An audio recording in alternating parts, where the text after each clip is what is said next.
dit lui shalom.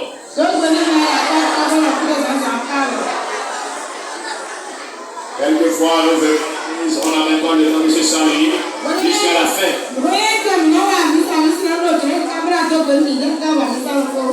C'est important de se saluer. Amen. Amen. Nous bénissons le nom du Seigneur pour cette semaine. Depuis le mardi, nous avons eu 3 à 4 jours de prière matinale. Mardi, mercredi, jeudi et vendredi. Et je pense que Dieu nous a fait du bien. Est-ce que Dieu avait fait du bien à quelqu'un? Alléluia. Que le nom du Seigneur soit glorifié. Amen. Amen. Et Amen en quoi ce matin? Amen.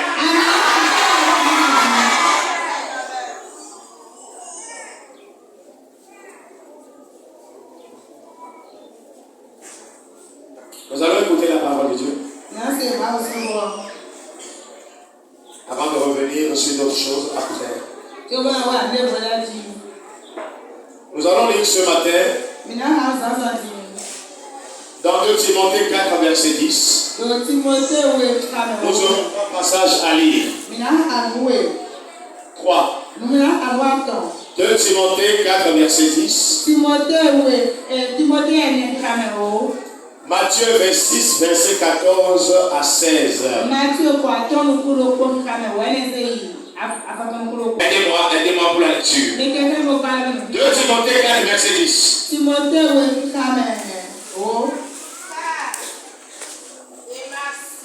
Car Démas m'a abandonné par amour pour le siècle présent.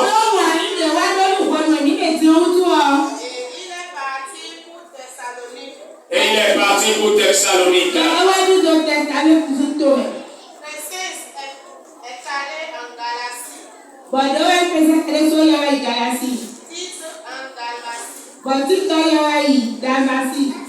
Merci, maman. Merci. Matthieu 26, verset 14 à 16.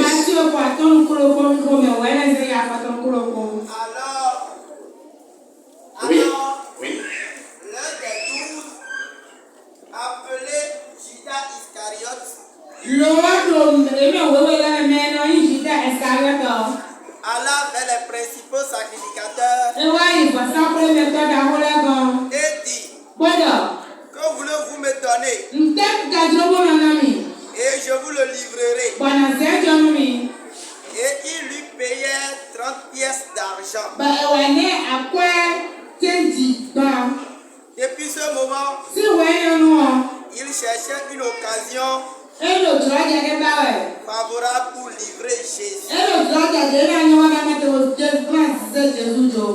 Matthieu 27, verset 3 à 5.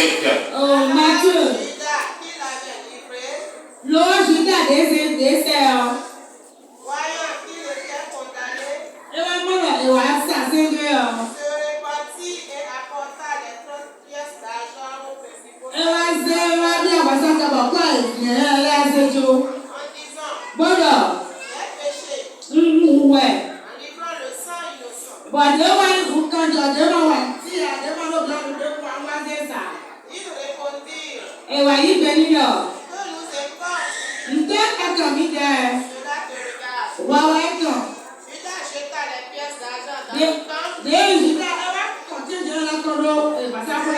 se retira et alla se pendre. Acclame la parole du Seigneur, s'il vous plaît. Alors, j'indiquerai le message de la façon suivante. Une destinée glorieuse cachée. Une destinée glorieuse cachée. De façon littérale, la destinée est définie comme le parcours d'un homme sur terre.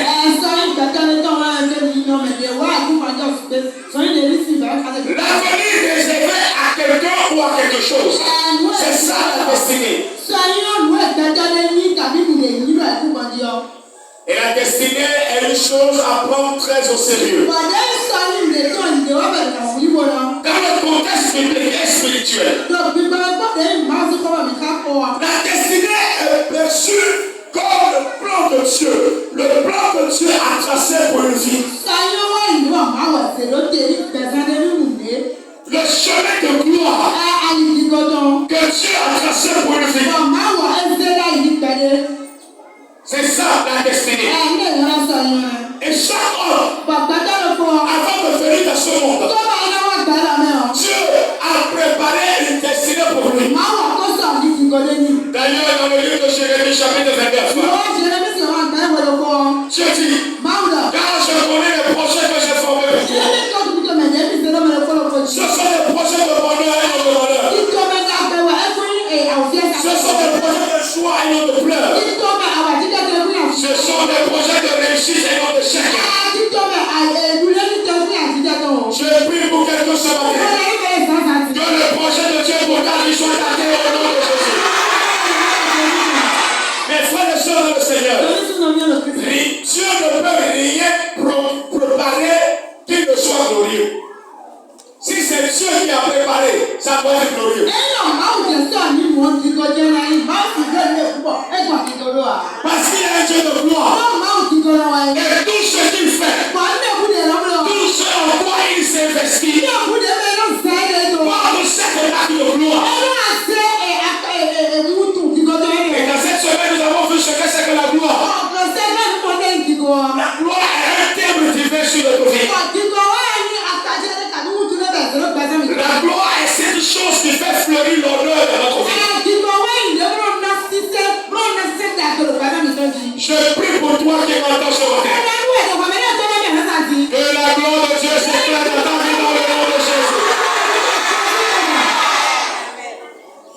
Malgré cette bonne volonté de Dieu, de nous faire vivre une destinée glorieuse, beaucoup n'arrivent pas à vivre cela. Beaucoup cachent leur destinée, cette destinée glorieuse, cette destinée merveilleuse que Dieu a réservée pour eux. Beaucoup les cachent. Et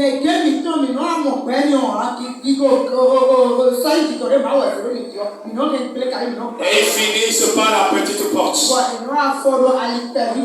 Et lorsque nous lisons la Bible, les exemples sont légion. Non. Les exemples sont légion des gens, des femmes et des hommes qui ont passé à côté de la destinée glorieuse que Dieu a envoyée. Et dans les deux passages que nous venons de lire, nous avons l'exemple de deux personnes.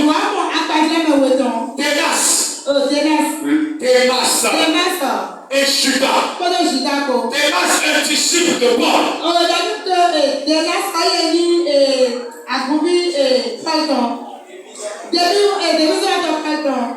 Démarché avec Paul dans la mission. Dans notre missionnaire, Démas pouvait finir brillamment comme Timothée. Même malheureusement, Paul va notifier. Démas m'a abandonné pour l'amour de ce siècle. Démas m'a abandonné. Et c'est là que l'histoire de Démas s'est arrêtée dans la Bible. On a entendu après parler de Timothée et des autres qui, malgré les difficultés, ont pu continuer la marche avec l'apôtre Paul. Mais Démas s'est arrêté. Démas s'est arrêté. Je prie ce matin que tu ne sois pas Démas dans le nom de Jésus-Christ. Démas, c'est le genre de chrétien qui est prêt à tout abandonner, à rétrograder à cause des oppositions, à cause des difficultés, à cause des situations difficiles. Démas est prêt à relâcher, à renier même Jésus s'il le faut. Ne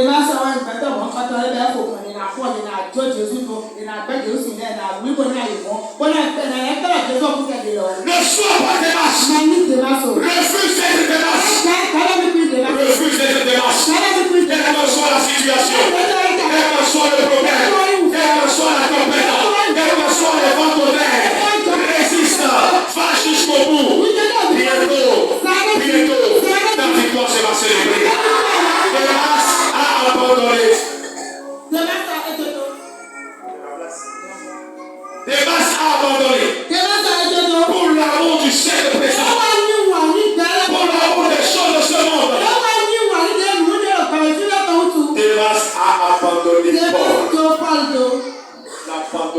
Jésus.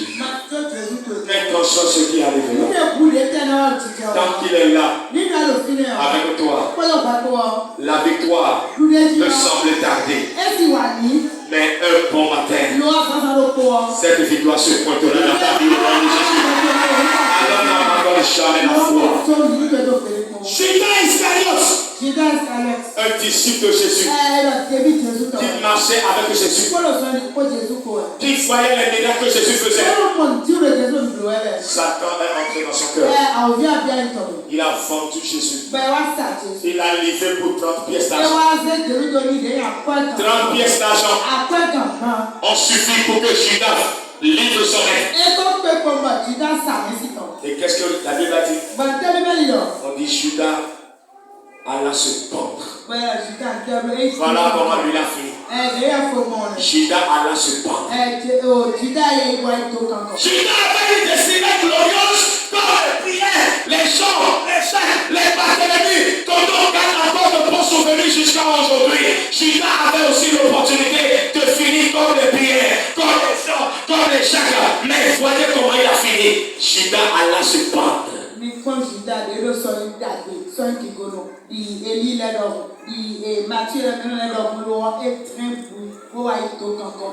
Il a enterré sa destinée glorieuse. Il a caché la destinée glorieuse qui était ouverte devant lui. Mon frère, ma soeur, ne cache pas ta destinée. Ne cache pas ta destinée glorieuse. Ne fais pas comme Judas. Judas a fini de la façon la plus misérable, tragique. Judas alla se pendre. Mes frères et sœurs dans le Seigneur. Non, que même aujourd'hui, le diable est à l'œuvre. Satan est toujours à l'œuvre. Et sa vision, sa volonté, c'est de détruire les destinées. C'est de cacher les glorieuses destinées. Si vous voyez Satan s'attaquer à quelqu'un, sachez qu'il y a une gloire cachée dans sa vie. Lorsque tu vois beaucoup d'attaques autour de ta vie, beaucoup d'opposition, mon frère, ma soeur, sache qu'il y a une gloire sur toi. Même si toi tu ne le vois pas, Satan le voit.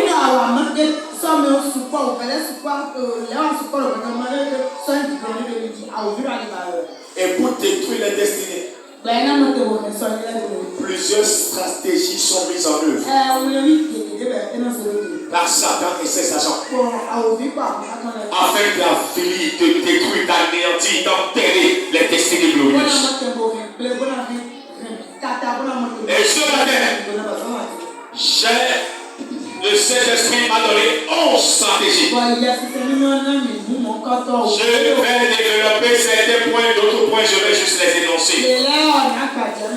Pour que nous puissions avoir au moins quelques minutes pour prier. Dis à celui qui est à côté de toi. Ma glorieuse destinée ne sera pas détruite.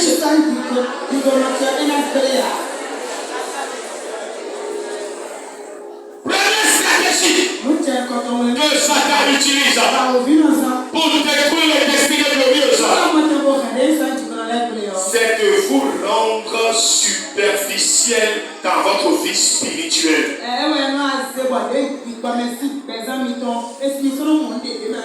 Non, vous serez spirituel, non, superficiel, vous ne serez pas enraciné.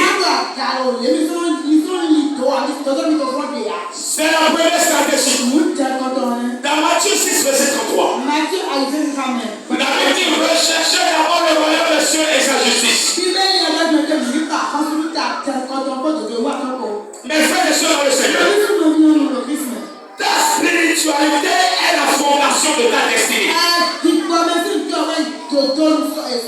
Je réponds, ta destinée est la fondation, ta spiritualité, j'allais dire, est la fondation de ta destinée. Le réel problème de l'homme est sa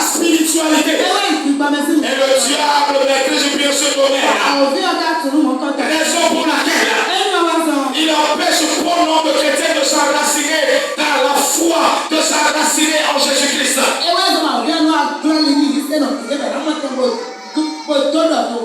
Le diable les empêche de pouvoir s'enraciner dans leur vie spirituelle.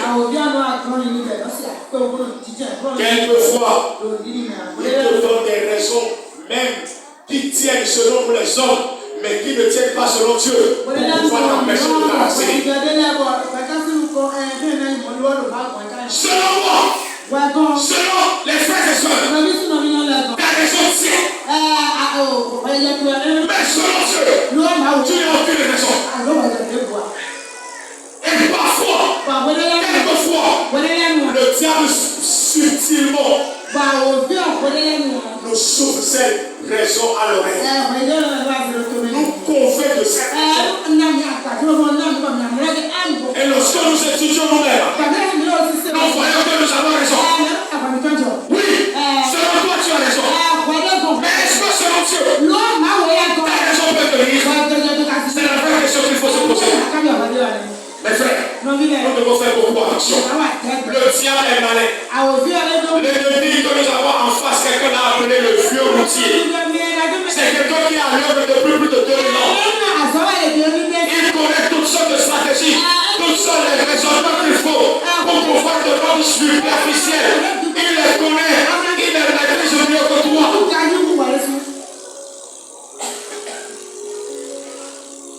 L'autre ceci.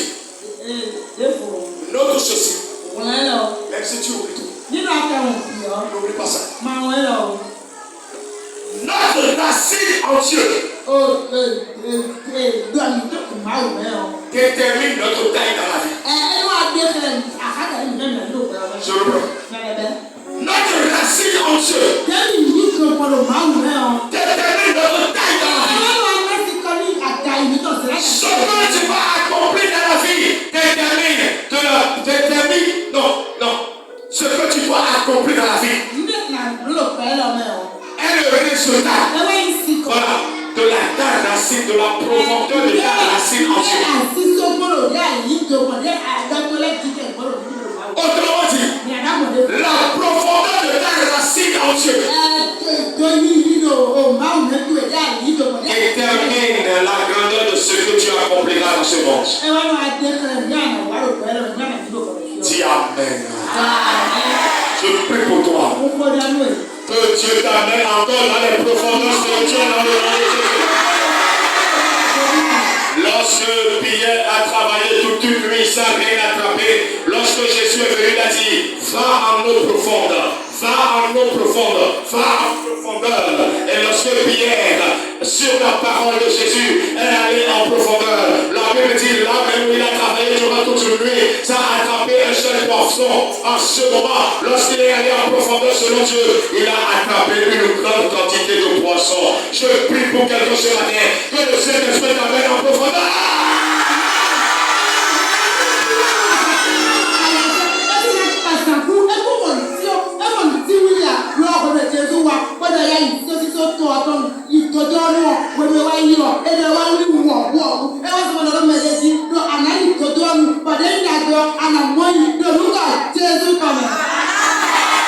Quand le Seigneur t'amène en profondeur, Pierre est allé dans les eaux profondes. Et là où tout le monde a vu, lui-même il a vu qu'il a échoué. C'est là il a ramassé une grande quantité de poissons. Mon frère, ma soeur, tant que tu n'es pas encore allé en profondeur avec Dieu, ne te dis pas que tout est fini. Peut-être que Dieu n'a pas permis que tu attrapes le poisson parce qu'il veut en profondeur. Tu dois aller en profondeur. Ne reste pas à la surface. Un arbre qui n'a pas ses racines enfuies sous la terre peut être emporté par toutes sortes de vents. Sois enraciné. Sois enraciné. Ne sois pas un chrétien superficiel. Sois un chrétien enraciné. Une vie chrétienne non enracinée dans le Christ Jésus ne pourra jamais vivre sa destinée glorieuse. Et c'est pourquoi le diable t'empêche d'être enraciné spirituellement. Tu dois prier le Seigneur sur la terre. Et tu dois dire au nom de Jésus, je refuse d'être un chrétien superficiel. Je refuse d'être un chrétien de la surface. Saint-Esprit, que mes racines soient enfouies en toi. Que j'aille en profondeur au nom de Jésus. Deuxième stratégie que l'ennemi utilise pour détruire les destinées glorieuses est qu'il te rend indécis, irrésolu et aboulique. Je reprends. Il te rend indécis, irrésolu. Non.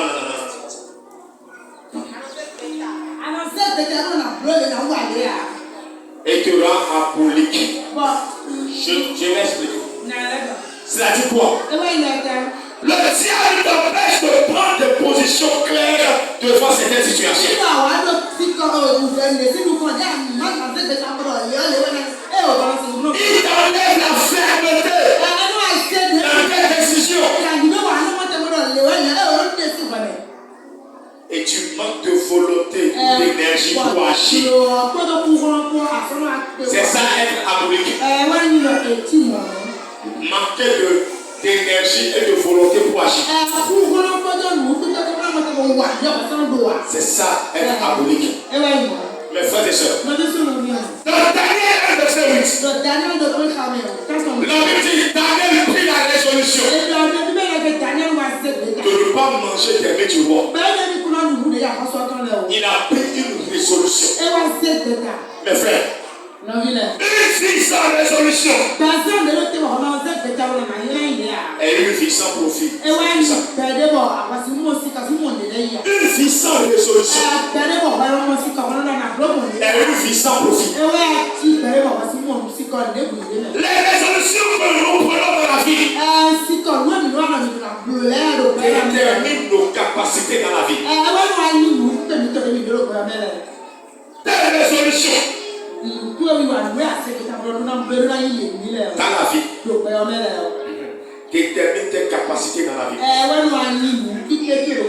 La Bible dit à tes résolutions répondra le succès. À tes résolutions répondra le succès. Voilà la raison qui amène le diable à semer dans les vies l'esprit des décisions où on est irrésolu. Ceci pour détruire tes capacités dans la vie, afin de te priver de ta destinée glorieuse. Notez ceci. Une vie sans résolution devient un fardeau.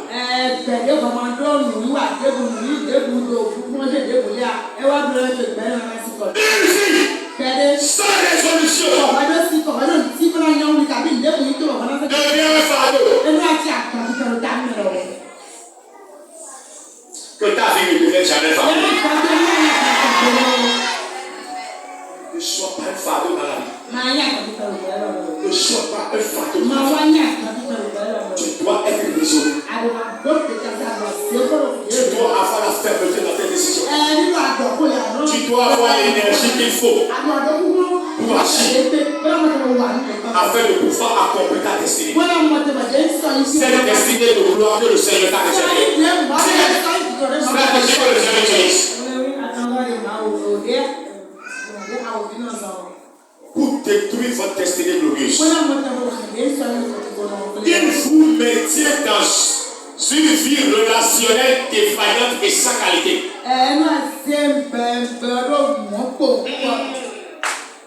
Il vous maintient dans une relation dans une vie relationnelle. Et que ceux qui t'entourent, voilà, sont des gens médiocres, défaillants, sans qualité. C'est la troisième stratégie. Notez ceci. Notez. Qui vous entoure détermine ce que vous subissez dans la vie. Je reprends. Qui vous entoure détermine ce que vous subissez dans la vie. Le diable empêche beaucoup de chrétiens d'avoir une relation de qualité autour de leur vie. Pourquoi? Parce qu'ils veulent détruire leur destinée glorieuse.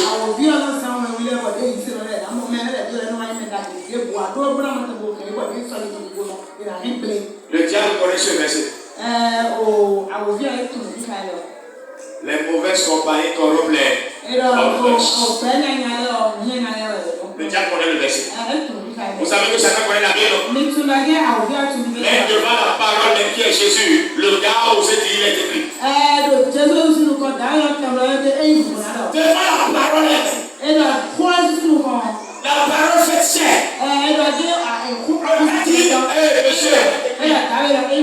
Et Jésus aussi a dit, il est aussi écrit. Tu dois avoir toujours dans ta bouche, il est aussi écrit. Le diable connaît les versets.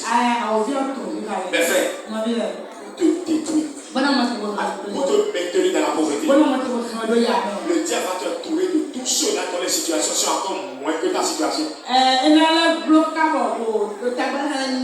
Quelqu'un dit,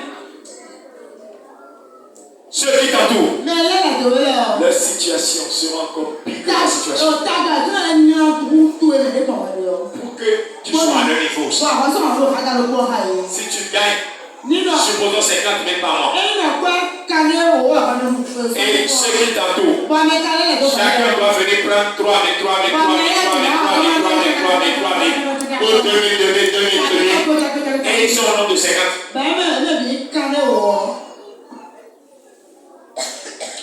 2000 fois 50. Et toi, mais tu gagnes 50 000. Ah ouais. Écoute.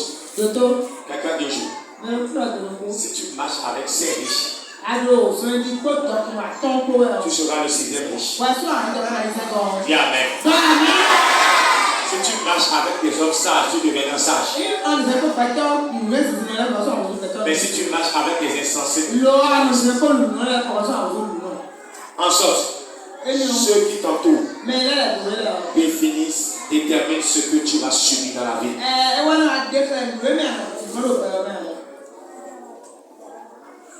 Quatrième point. Je vais aller vite.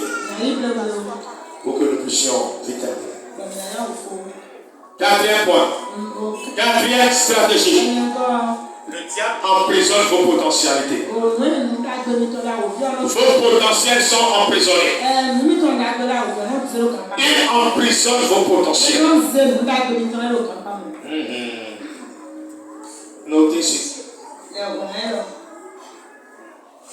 Votre ton détermine votre ascenseur. Votre potentiel est votre véhicule vers votre destination. Je reprends. Tout ça, c'est statut. Bon. Alléluia. Alléluia. Votre temps détermine votre ascenseur. Quand on parle de l'ascenseur, vous connaissez? Ça va plus vite que l'escalier. Ça t'amène rapidement dans les hauteurs. Ton temps détermine ton ascenseur. Et votre potentiel est votre véhicule vers votre destination. Négliger son potentiel, c'est négliger son ascenseur. Et le diable sait. C'est pourquoi pourquoi il y a beaucoup de chrétiens qui sont remplis de potentiel. Ils ont des capacités, de grandes capacités. Et le diable les a enfermés en eux. Le diable les a empêchés de développer, de vivre, de manifester le potentiel que Dieu a déposé en eux. Les capacités que Dieu a mises dans leur vie, le diable les empêche de les développer. Parce qu'il sait que si tes potentiels ne sont pas développés, tu rates comme ça le véhicule qui va te conduire vers ta destination.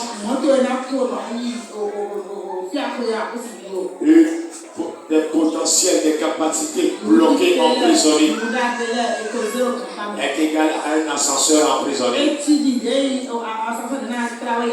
Il te sera difficile d'atteindre la destinée de Dieu pour toi.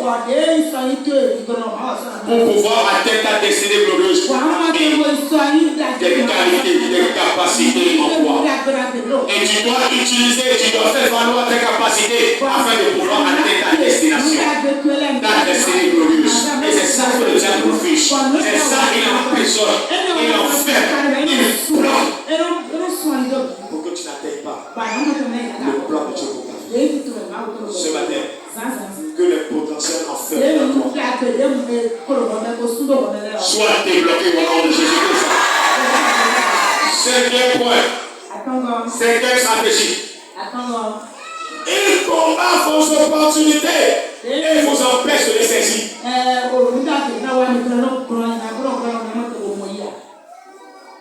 Pour t'empêcher de vivre, cacher ta destinée glorieuse. Il va combattre les opportunités de ta vie. Et il va t'empêcher de les saisir. Il va te rendre aveugle. Et là où il y a ton bien, c'est là toi tu vas croire qu'il y a ton malheur.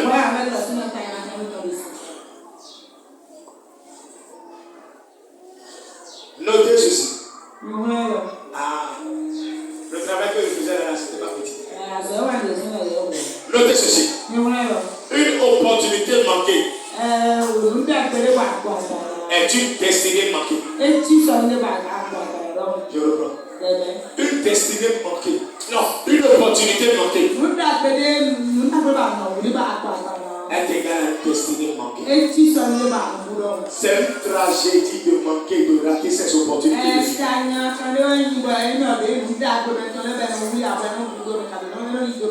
Le bon mari qui doit t'épouser pour que tu aies la paix, demeure dans ton foyer, vient vers toi. Et le diable te le montre comme un Satan.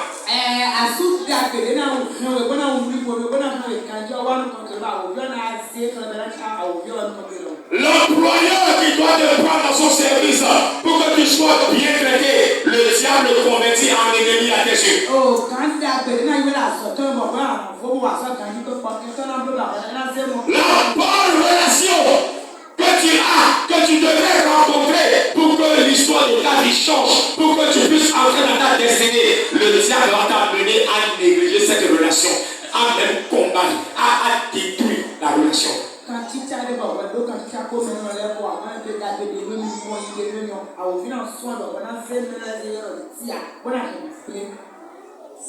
Encore une stratégie. Ce que tu peux faire aujourd'hui, il va te dire faire demain. La procrastination. Oh, c'est aujourd'hui que tu as vu. Tu ne sais pas ce que demain va affronter. Ce que tu peux faire aujourd'hui, tu vas toujours les ramener à demain. Demain je vais le faire. Demain je vais le faire. Demain je vais le faire. Et comme demain ne manque jamais, tu ne le feras pas. 2025 va finir, 2026 va arriver.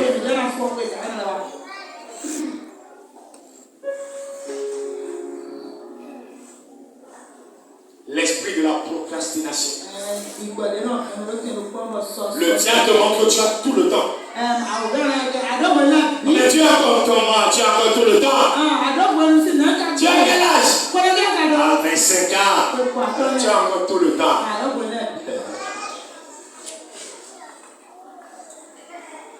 Quel âge tu as? Donc tu peux attendre. Tu peux remettre à demain. Non, même l'année prochaine, c'est mieux. Il faut oublier pour cette année. L'année prochaine, tu vas faire. Oh, Dieu t'a réservé une opportunité dans cette année pour que tu puisses réaliser ce projet, pour que tu puisses atteindre cet objectif. Et tu vas mettre ça à l'année prochaine. Tu passes à côté de tes objectifs. Et après, tu vas accuser les autres. Oh, c'est toi-même le problème. Tu as laissé le diable t'aider à t'aveugler, à remettre toujours les choses à demain, à négliger ce qui n'est pas négligé. Ce que tu devais prendre au sérieux et tu l'étais sérieusement, tu le ramènes à demain.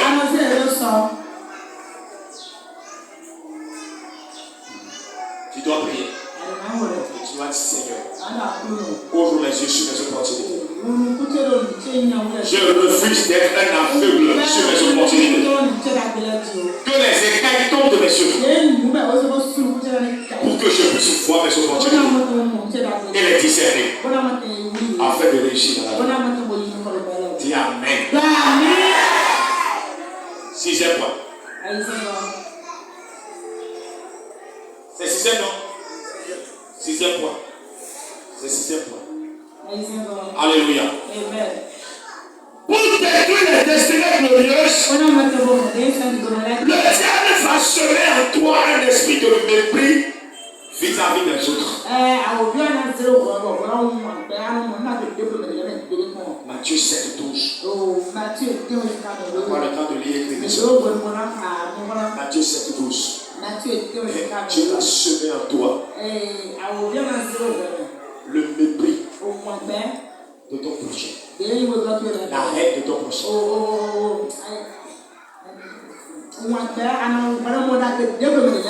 Un auteur qui se nomme Zig Ziglar a dit ceci. Il dit, vous pouvez aller où vous voulez dans la vie. Non. Vous pouvez aller là où vous voulez dans la vie. Si vous pouvez aider autant d'autres personnes que possible à arriver là où elles vont dans la vie.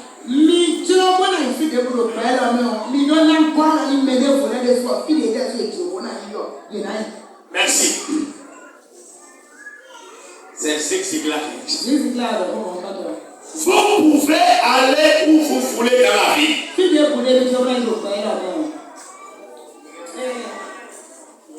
Vous pouvez aller où vous voulez dans la vie. Si vous pouvez aider autant d'autres personnes que possible à arriver là où elles vont dans la vie. Ça veut dire quoi? Si tu peux aider quelqu'un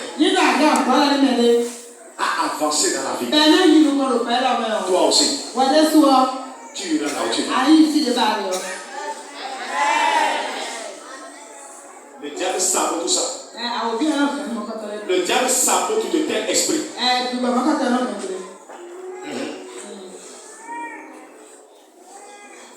Mépriser les autres ou les empêcher d'aller loin, c'est bloquer soi-même d'aller plus loin. Attention. Celui qui est devant toi, tu as. Au moins tu prendras la place qu'il a laissée. Mais si tu le tiens derrière, il tombera sur toi. Il ne tombera pas seulement. Il tombera sur toi. Ne cherche jamais à arriérer ton prochain. Ton frère qui avance, ta soeur qui émerge, tu vas l'esprit de rêve contre lui. Tu vas commencer à réfléchir comment qu'est-ce qu'il faut faire pour l'arrêter. Dès que tu as pensé à ça, toi-même tu t'es arrêté. Ta vie s'est arrêtée. Ta destinée s'est arrêtée. Attention. Septième point. pour détruire les destinées. Il fait naître des conflits entre nous. 2 Timothée 2, verset 24. 2 Timothée 2, verset 24. Le diable fait naître des conflits, des querelles, des disputes entre nous pour pouvoir détruire la destinée que Dieu nous a réservée. Papa David Oyedepo a dit ceci. Ceux qui visent l'excellence ne s'affrontent pas avec les gens.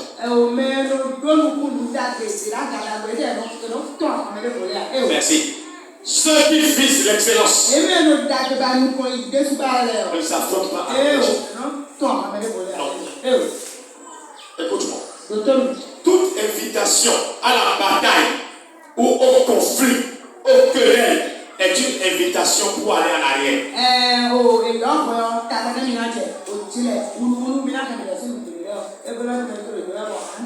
Je reprends. Toute invitation à la bataille. Non, je n'ai pas de convocation. Invitation. À la bataille. Au querelle. Au conflit. Est une invitation pour aller en arrière. Une vie de conflit est une vie d'échec. Et le diable connaît bien cette stratégie. Et pour rien. Il cogne les têtes. Il cogne les têtes. Et quand on n'a pas le discernement, on peut s'attaquer à son frère. On peut s'attaquer à sa soeur. Or, le propriétaire du conflit est ailleurs, il faut regarder et sourire. Il dit, oh, j'ai réussi. Je l'ai fait là. Ouais, j'ai gagné. Le diable ne gagnera pas dans cette église au nom de Jésus. Jamais. Et jamais. Au nom de Jésus.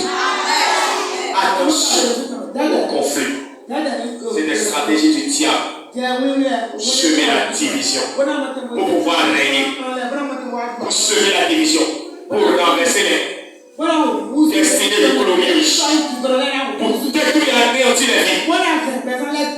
Ne cédons pas au conflit. Ne cédons pas au querelle. Ne cédons pas. Que le Seigneur nous aide.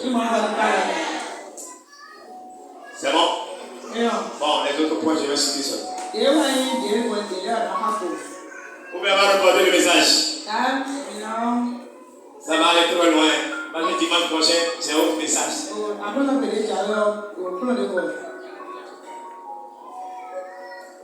8e point. Pour renverser une destinée glorieuse, il te donne la paresse de servir Dieu. De servir pour la cause du royaume. Exode 23, verset 27. La Bible dit vous servirez l'Éternel. Et l'Éternel vous bénira. Il bénira votre maison. Il bénira vos champs. Il bénira vos paix. Et il bénira vos eaux. Ah, les gens stop. Alléluia. Écoutez. Celui qui sait Dieu, Dieu le sait.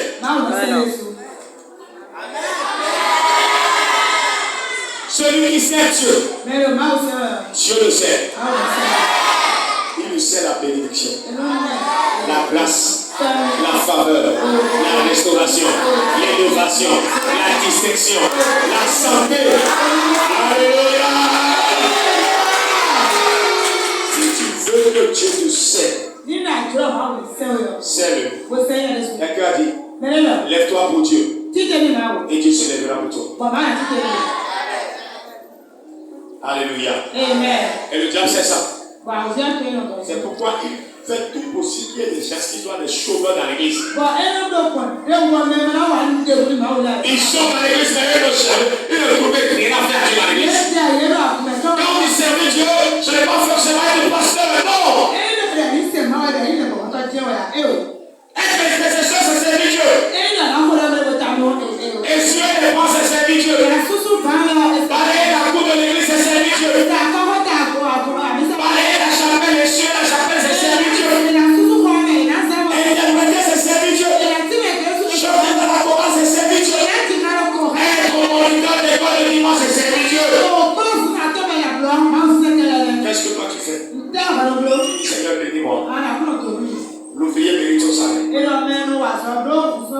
Qu'est-ce que toi tu fais pour que tu te payes un salaire?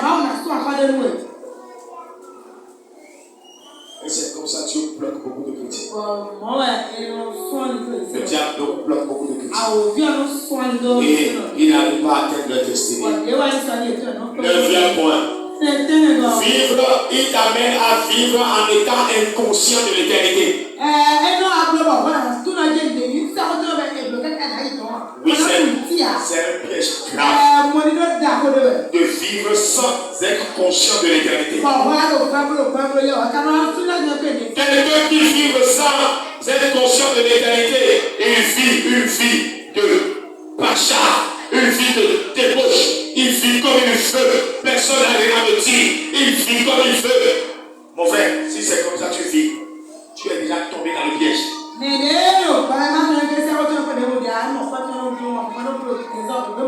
Il cherche pas. Il vit dans la publicité. Parce que pour lui, après la mort, c'est fini. Mon frère, après la mort, c'est là que la vraie vie commence. Oui, mais parce que ce qui me fait peur là-bas, c'est l'éternité. Ça ne me sert pas de faire. Ici, c'est même 130 ans que tu le fais, c'est compté. Et si on enlève l'âge que tu as aujourd'hui des 100 ans, regarde ce qui reste. Et bientôt, la Bible dit, vous êtes comme des vapeurs qui paraissent pour un peu de temps. Et après, vous disparaissez. Quand tu vas disparaître, c'est maintenant tu vas entrer dans une vie éternelle. C'est pas 200 ans, c'est pas 300 ans, c'est pas 500 ans, c'est l'éternité. C'est nos limites. Maintenant, la question que je te pose, où vas-tu passer ton éternité? Tu vas passer ton éternité où? En vivant comme ça. En vivant comme tu veux. Dans la débauche. Dans le péché. Dans l'immoralité. Pardonnez-moi, la fois dernière, quelqu'un m'a vu à l'église.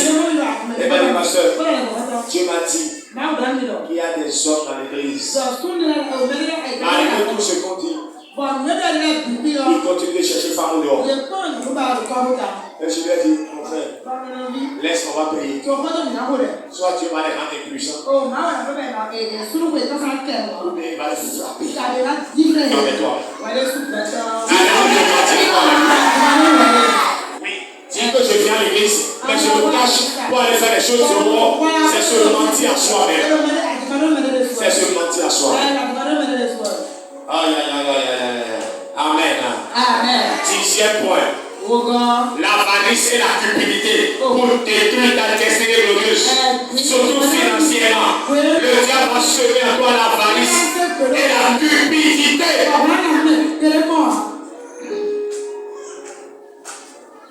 Luc 12, verset 15. La Bible dit que toutes sortes d'avarice s'éloignent de vous. Que toutes sortes d'avarice s'éloignent de vous. L'avarice, c'est un démon. C'est un démon.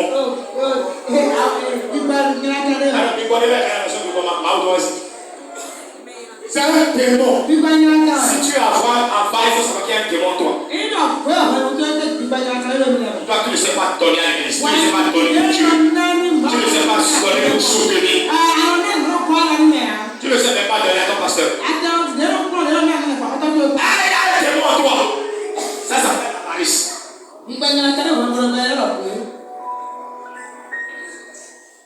Et il y a un adage qui dit l'avarice fait tout. En voulant tout. C'est ça la Bible a dit. Celui qui épargne à l'excès s'appauvrit. C'est ça. Tu ne pas donner ça à c'est pas la Bible. Quino, et non balai metto io non piglia. Quino c'ha chi vuoi e tu la nave. E quand c'est bon pour toi. Mano in sukuna. Quino di, e na mai ko ba fiero ya.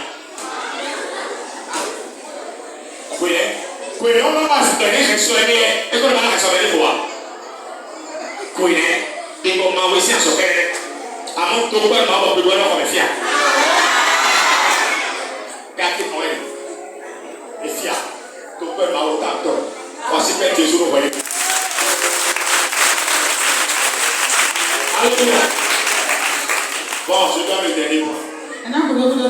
11e. Le diable fera de toi un agent de scandale au sein du peuple de Dieu.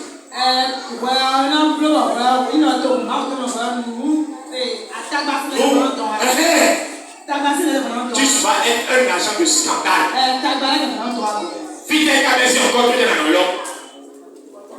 Gaspard, et pour Gaspard, c'est quoi l'annoncer? Ça veut dire que tu deviens un objet de scandale. Luc 17, verset 1. On va aller à la seule et terminer. Tu as continué ton message. Luc 17, verset 1. Et ça, c'est la balle. Oui. Jésus dit à ses disciples. Il est possible qu'il n'arrive pas de scandale. Nous verrons. Et là, on va tirer. Mais malheur à celui par qui le scandale va arriver.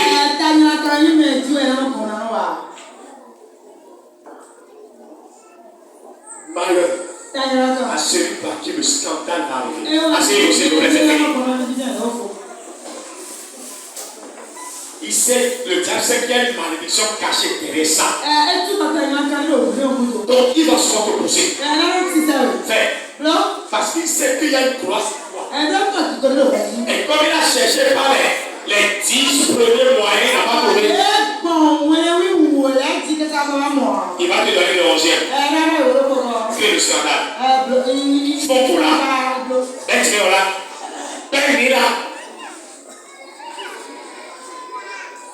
Et la Bible dit, malheur à celui par lequel le scandale.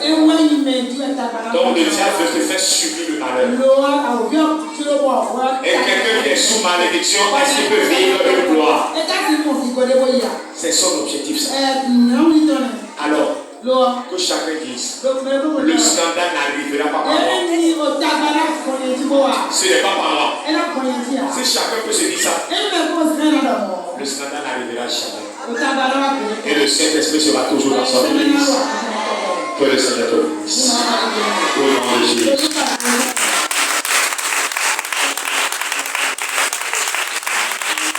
Baisse ta tête et tu vas commencer par prier le Seigneur.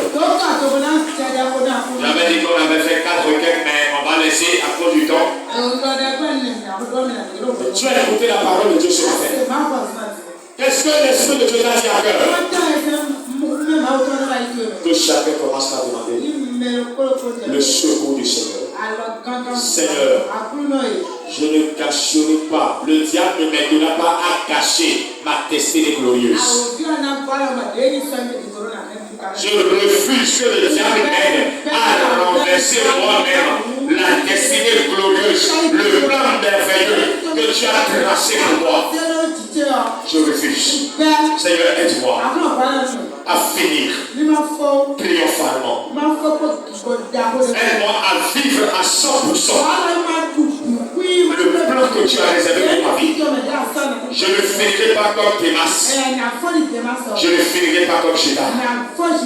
Je ne finirai même pas comme Samson. Seigneur, aide-moi. Au nom de Jésus. Prie le Seigneur dans le